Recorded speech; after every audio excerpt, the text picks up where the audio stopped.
Update India TV, हर खबर सच्चाई। वाकुर्डे बुद्रुक ते पडळवाडी रस्ता वाहतुकीस बंद।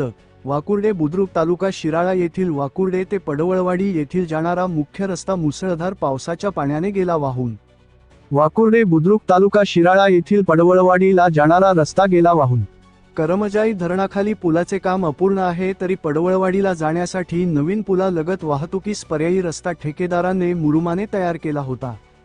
तरी अतिमुसळधार ढगफुटीसदृश्य पाऊस झाल्याने धरण क्षेत्रातील पाणी ओढ्याने मोठ्या प्रमाणात आल्याने तो पर्यायी रस्ता वाहून गेला व या गावांचा संपर्क तुटला।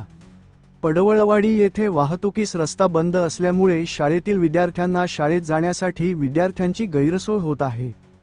तरी पूर्णपणे वाहतूक बंद असल्यामुळे दूध संकलन करणाऱ्या गाड्या जात नाहीत, त्यामुळे शेतकऱ्यांनी गाय, म्हैस यांचे दूध घालायचे कुठे अशा अवस्थेत शेतकरी आहेत। त्याचबरोबर पशुखाद्य, किराणा माल आणण्यासाठी गैरसोय होत आहे। पडवळवाडी या वस्तीवरून दवाखान्यात जाण्यासाठी रस्ता नसल्यामुळे रुग्णांचे हाल होत आहे, त्यामुळे शासनाने त्वरित यातून मार्ग काढून रस्ता व पुलाचे काम तात्काळ व्हावे व सर्वांची गैरसोय टाळावी ही विनंती ग्रामस्थातून होत आहे।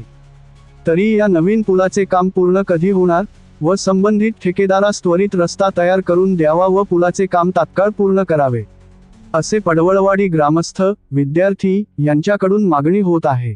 याबाबत वाकुर्डे बुद्रुक ते पडवळवाडी रस्त्यावरील पुलाचे काम बंद असल्यामुळे पर्यायी रस्ता केलेला गेला वाहून याची पाहणी करताना ग्रामपंचायत वाकुर्डे बुद्रुक माजी उपसरपंच अशोक पाटील, प्रल्हाद गलुगडे, अशोक जाधव व ग्रामस्थ उपस्थित होते।